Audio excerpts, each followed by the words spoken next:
Hello and welcome. How are you all doing?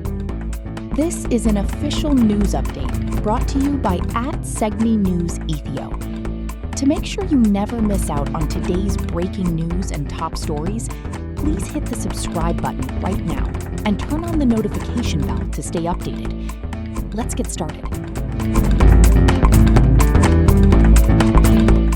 Iran conveys response to U.S. concerns through Pakistan. In a press conference, Iranian Foreign Ministry spokesperson Ismail Baghai stated that although the United States rejected Iran's initial 14-point plan, Washington sent its own observations and concerns last week through Pakistani mediation. Iran has similarly sent its response back to Washington through the same channel, and this peace process remains ongoing via Pakistan. Baghai added, "When we presented the 14-point plan, the American side raised its own concerns. According to information obtained by the Tasnim news agency, Iran's new proposal also consists of a 14-point framework." On the other hand, Iran's Fars news agency reported that the U.S. has set 5 preconditions to continue negotiations with Iran, including the surrender of enriched uranium. Furthermore, the U.S. has refused to pay war damages to Iran or release 25% of Iran's frozen assets. The U.S. is strictly demanding that Iran keep only one nuclear site operational and hand over 400 kilograms of enriched uranium to the United States. U.S. and Israel on high alert for war preparations. Alongside the United States, the Israeli Prime Minister has ordered their military to be on high alert due to fears that war with Iran could erupt again. It was also stated that Israel is ready to participate in any attack the U.S. might launch against Iran. U.S. and Israeli media have reported that the Pentagon has already selected targets to strike inside Iran in the event of a potential war. U.S. news outlets reported that Donald Trump will consult with his national security team this week. Meanwhile, Israeli media disclosed that within the past 24 hours, U.S. cargo planes carrying weapons and ammunition from American military bases in Germany have arrived in Tel Aviv. Israel's Channel 13 revealed that these preparations are part of the pre-planning to launch a war against Iran.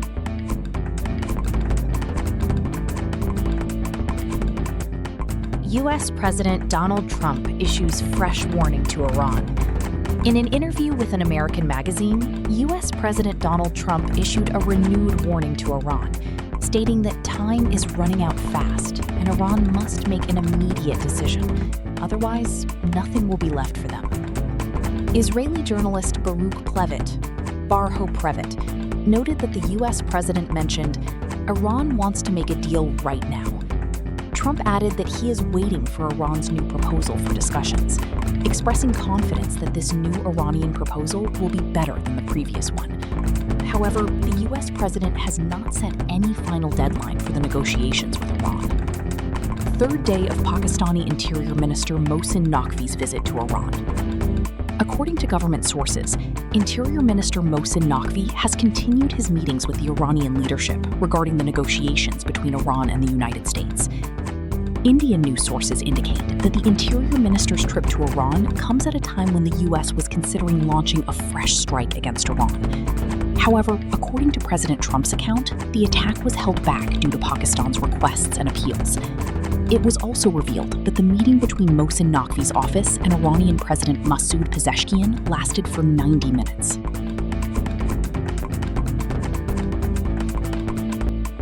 Pakistani PM Shehbaz Sharif condemns drone attack on UAE nuclear plant. Pakistani Prime Minister Shehbaz Sharif has strongly condemned the drone attack carried out against the Barakah nuclear power plant in the United Arab Emirates. He expressed full solidarity with the Emirati leadership and its brotherly people.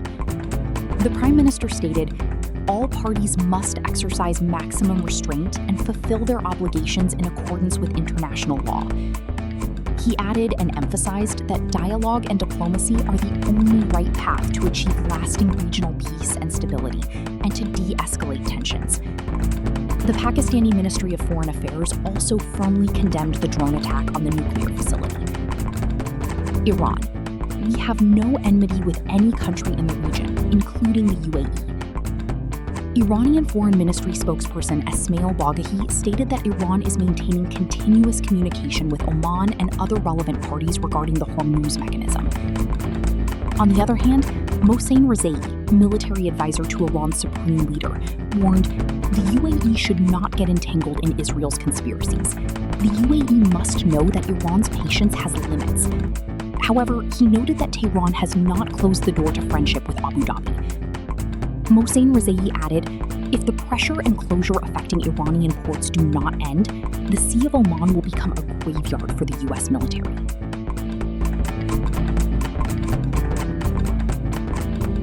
Saudi Special Envoy meets with Pakistani foreign ministry officials. Saudi Arabia's Special Envoy, Nawaf bin Saeed Al Malki, held a meeting with senior officials from the Pakistani Ministry of Foreign Affairs to extensively discuss bilateral foreign relations and enhancing governmental cooperation. A spokesperson for the Pakistani Foreign Ministry stated that the Saudi envoy commended Pakistan's role in maintaining peace and stability in the region. Pakistan, in turn, reaffirmed its commitment to achieving lasting peace, stability, and prosperity in the region. Defense Minister Khawaja Mohammad Asif, if India threatens us again, we will change its geography and make it history. In an exclusive interview with Amir Abbas, the host of the television program Capital Talk, Pakistani Defense Minister Khawaja Mohammad Asif delivered a strong response to threats made by the chief of the Indian Air Force. The minister stated, India remains angry and frustrated due to the defeats and blows it has previously suffered.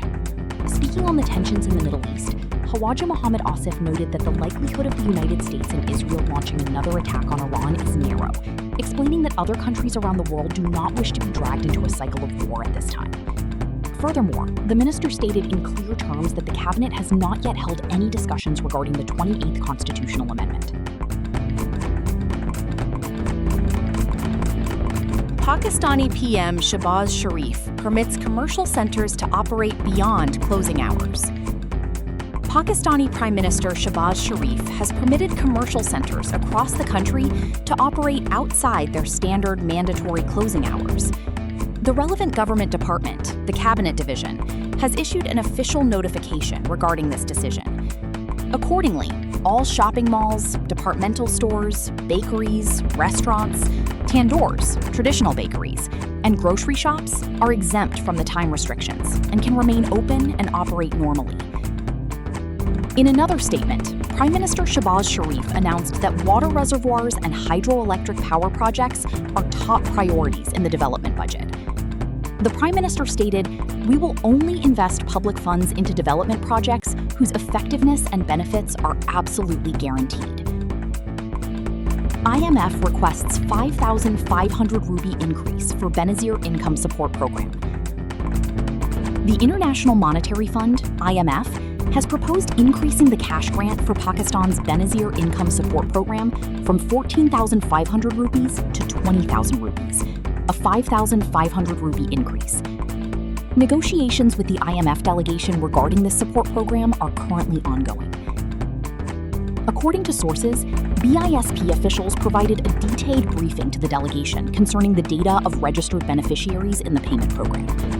It has also been revealed that the 3-month cash stipend provided under this Kafalat social support program will see an increase in the upcoming fiscal year.